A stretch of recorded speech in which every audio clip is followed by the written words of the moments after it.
கேட்டுக்கிட்டே இருக்கேன். போன்ல என்னடா பாத்துக்கிட்டே இருக்க? அம்மா அம்மா ஒண்ணு இல்லம்மா. ஓ காட்.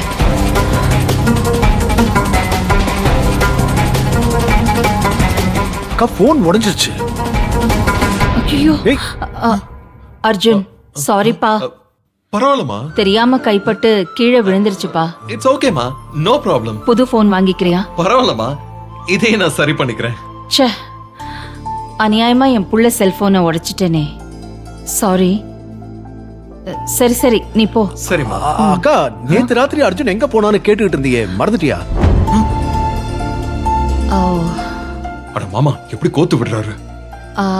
அது அம்மா, என் ஃப்ரெண்டுக்கு உடம்பு சரியில்லை, ஹாஸ்பிட்டல்ல சீரியஸான கண்டிஷன்ல இருந்தான். அதான் அங்கேயே இருந்தேன். சரிப்பா, நீ போ. ரொம்ப டயர்டா இருக்க, போய் ரெஸ்ட் எடு.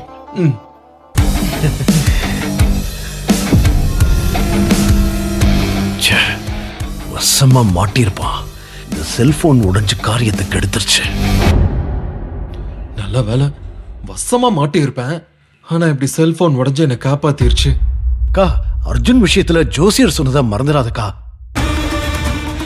பெரிய புள்ள நீங்க கிழிச்ச கோட்டை தாண்ட மாட்டான். ஆனா ரெண்டாவது புள்ள உங்களை கோடு கிழிக்கவே விட மாட்டான். அவன் கல்யாணம் மட்டும் உங்க விருப்பப்படி நீங்க பாக்குற பொண்ணா அமையணும். அப்படிலாம் இருக்காது. என் புள்ள என்ன மீறி எதுவும் பண்ண மாட்டான்.